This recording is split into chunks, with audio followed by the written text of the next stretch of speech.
Hello. Hello. Hi, Cam. We're all here. Okay. Hello. Hello. I thought we'd start out. I'll give you a little bit of background on our program and Sure. sort of why we want to talk to you. And Okay. then if you can tell us a little bit about yourself, that would be awesome. And then we'll open it up to questions from the group. Okay, sure. Okay? Can everyone on our end hear Cam okay? Yes. Okay, excellent. We're here in Plymouth, England, from Michigan State University. But all of the students are not from Michigan. For the most part, we're all the students are international teachers coming from all ends of the globe, from K-12 all the way up to higher education. So we've got a really great, diverse group of people and teachers here with us. They're graduating at the end of this month with their master's in educational technology. And one of our big goals this summer is about creating experiences.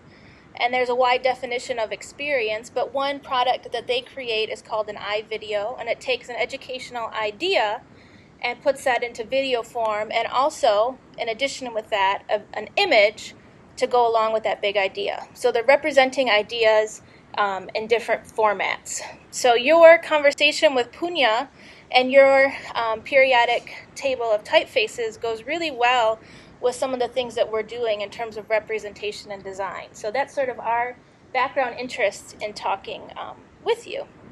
So Right. if you don't Okay. mind telling us a little bit about yourself and what you do, that would be awesome.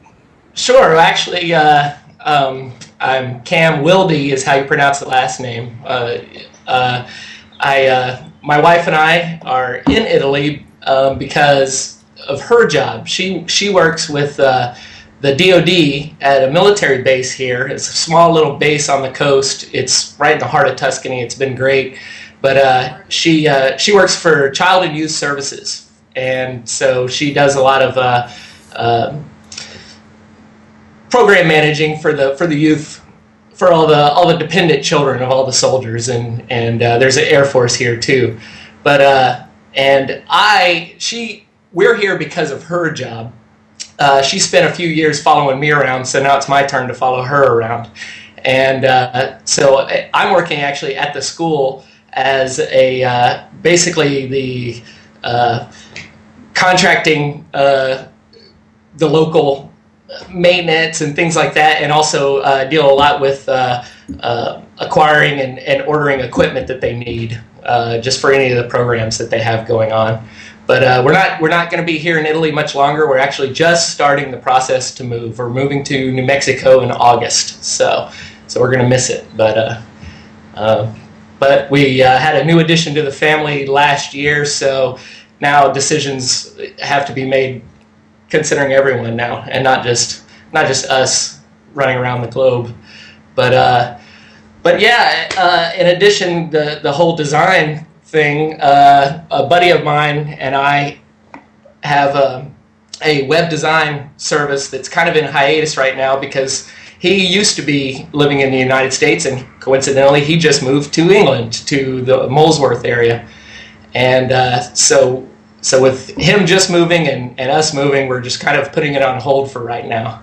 So that's really about it. If I can interrupt for a second, do you mind turning on your webcam so we can see you? Oh, is it not on? Yeah, I'm sorry. That's okay. Oh, okay. I'm sorry. This whole time I thought everyone was looking at me. That's okay. And we have quite a few DODS teachers in the room too, so some of the issues you raised are very familiar to our population as well. Okay, here we go. I'm trying to figure out this webcam thing. There we go. Okay, there we go. We got it. Excellent. Okay, sorry about that. Hello. Now you can wave and see. There you go. So last night, everyone read two posts. The first one was Punya's critique of your table of font typefaces, and then the following was Punya's post about why I love the web, and then my interaction with that, and sort of how this whole thing came to fruition. So if we can step back a little bit and start with your periodic table and if you could tell us why you created that and how that alone came to fruition. Sure. Purely selfish reasons. I just thought, I came across a list that was put out. It's I'm not going to try to pronounce it because it's actually a German website. A German company put out a list of what they felt was the top 100 typefaces ever. And I knew that there was a world out there of typeface aficionados, but I really didn't know the extent of it. And when I started looking at this list, and it got me a little interested, and my curiosity was piqued, and I was reading about, I ran it through the translator, and I was reading about origins and the histories of, and didn't know how, I previously didn't know how to appreciate it, and then I just developed this appreciation for it. So I was really fascinated with this list, and then just, I just thought, oh, wouldn't it be cool to have on your wall something that looked similar to a periodic table, but was a lot of great classic and popular typefaces. And I thought, I didn't think anything about it. Is there a market for that, or any kind of business thing? I just thought it would be something neat to have on the wall. And so from there, I thought, well, I don't want to limit myself to one list, but I want to get a pretty good public opinion, but more on the professional side.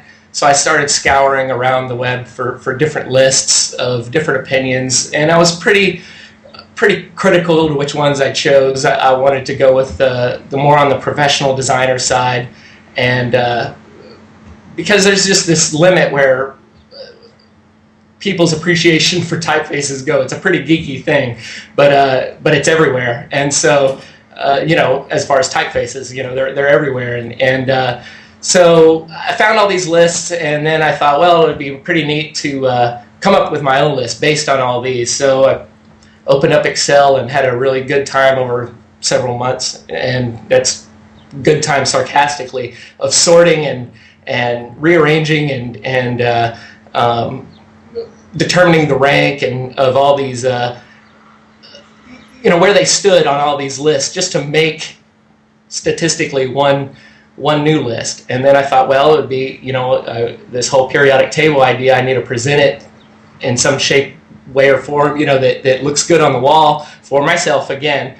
And so I threw that together over a period of time. I worked on it slowly. It was just something to do, and got some critiques from some friends and changed a few things, and it went through a bunch of different versions.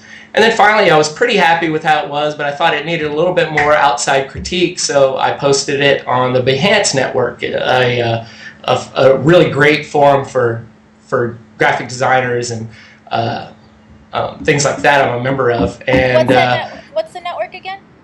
The Behance network. Okay. BEHANCE? Yes, and it's behance.net. Okay.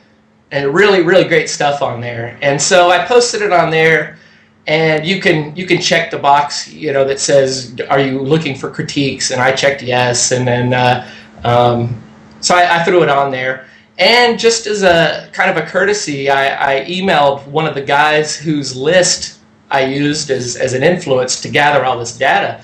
And I emailed him just saying, hey, you might get a kick out of this. I'm looking for critiques. What do you think? And things like that. Well, he ended up Twittering it and putting it on his website. And I woke up the next morning, and there's I think you had read on already that there were 5,000 views the next morning. And it was just kind of, this really wasn't the intention, and all of it was positive critique. And I was kind of disappointed in that, because I still felt like it needed some more polishing. But then all of a sudden you have this audience that's, saying, oh, great, I want a print of that, and things like this. And so I was kind of stuck there for a minute on trying to decide what to do. I could have ignored it, and I wanted a high quality print. And to afford a high quality print, I all of a sudden thought, well, if I could generate just a little bit of income from this, just enough to pay for a print to put on the wall, then, on my wall, then we'll do that. And then I'll go that route. And so for the next several days,